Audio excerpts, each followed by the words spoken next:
मुख्यमंत्री लाडकी बहीण योजना स्वार्थी असे म्हणणे म्हणजे महाराष्ट्रातील 2.5 कोटी महिलांचा अवमान. सुनील तटकरे. मुख्यमंत्री लाडकी बहीण योजना स्वार्थी आहे असे म्हणणे म्हणजे महाराष्ट्रातील 2.5 कोटी महिलांचा अवमान आहे असे मानतो, असे प्रतिपादन राष्ट्रवादी काँग्रेस अजित पवार गटाचे प्रदेशाध्यक्ष तथा रायगड लोकसभा मतदारसंघाचे खासदार सुनील तटकरे यांनी रायगड जिल्ह्यातील मुरुड येथील जैनवाडी येथे विधानसभेचे अलिबाग मुरुड मतदारसंघाचे महायुतीचे उमेदवार महेंद्र दळवी यांच्या प्रचार सभेत केले आहे. यावेळी व्यासपीठावर महायुतीचे उमेदवार महेंद्र दळवी, राष्ट्रवादी काँग्रेस अजित पवार गटाचे विधानसभा अध्यक्ष अमित नाईक, भाजपचे महेश मोहिते, जिल्हाप्रमुख राजा केणे, मनोज भगत, हसमुख जैन आदी सहित महायुतीचे पदाधिकारी उपस्थित होते. यावेळी खासदार सुनील तटकरे यांनी सांगितले की देशात भारतीय जनता पक्ष प्रणित एनडीएचे सरकार आहे, तसेच महाराष्ट्रात भाजप प्रणित युतीचे सरकार आहे. सत्ता असली तर विकास हा गतिमान होतो, याचा विचार करून अजित पवार यांच्या नेतृत्वाखाली सत्तेत सहभागी झालो. सत्ता हे उपभोगण्याचं साधन नसून ती सेवा करण्याचं आहे. महायुती सरकार काळात जे काम केलंय ते लोकांपर्यंत घेऊन चाललो आहे. महायुतीच्या सरकारने लाडकी बहीण योजना सुरू केलेली आहे. त्या योजनेबाबत संपूर्ण महाराष्ट्रातील महिलांना आत्मीयता वाटते. लाडक्या बहिणींबाबत निर्माण झालेला विश्वास हा आमच्यासाठी महत्वाचा आहे, कारण निवडणुका येतात आणि जातात असं सुनील तटकरे म्हणाले आहेत. ज्या वेळेला लाडकी बहीण योजना आणली त्यावेळेला राज्य सरकार आर्थिक संकटात जाईल. पगार देण्यासाठी सरकारकडे पैसे उरणार नाहीत. महाविकास आघाडीच्या काही नेत्यांनी वक्तव्य केले की आमचे सरकार आले तर योजना बंद करू. मात्र आता महाविकास आघाडीने प्रसिद्ध केलेल्या जाहीरनाम्यात महिलांसाठी महालक्ष्मी नावाची योजना आणून 3,000 रुपयांचा निधी देऊ असे नमूद केले आहे.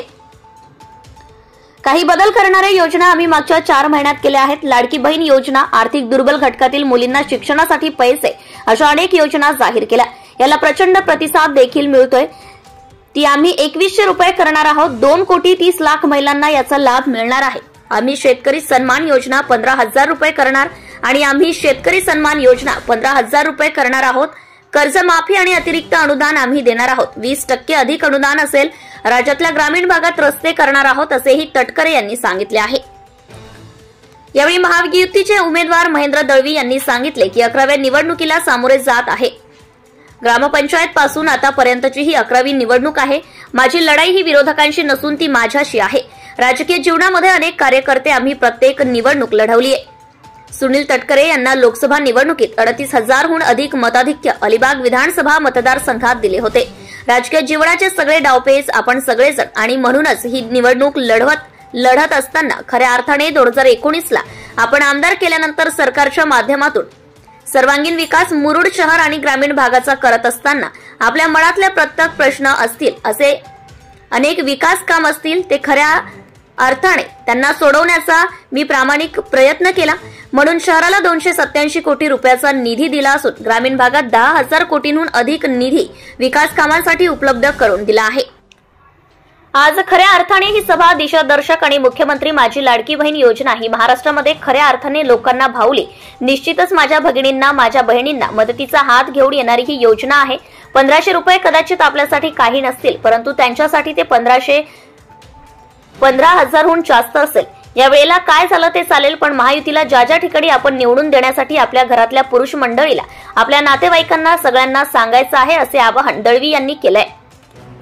यावेळी भाजपचे नेते महेश मोहिते यांनी सांगितलंय की छत्रपती शिवाजी महाराजांच्या हिंदवी स्वराज्याच्या रायगड जिल्ह्यातून आक्रमक असतील. आपल्या सगळ्या सहकार्याने त्या ठिकाणी मागणी केली पाहिजे आणि ते वातावरण निर्माण झालेले आहे.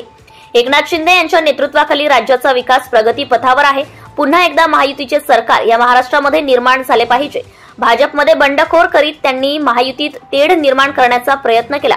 त्यांची भाजपने हकालपट्टी केली आहे. त्यानंतर आता ते काळोखात बॅटरी घेऊन कुठे मते भेटतात का हे पाहण्यासाठी चाचपडत फिरत आहेत.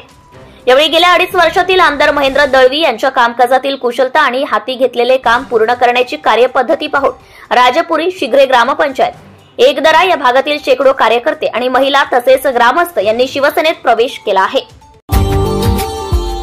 Subscribe now and press the bell icon. Never miss an update.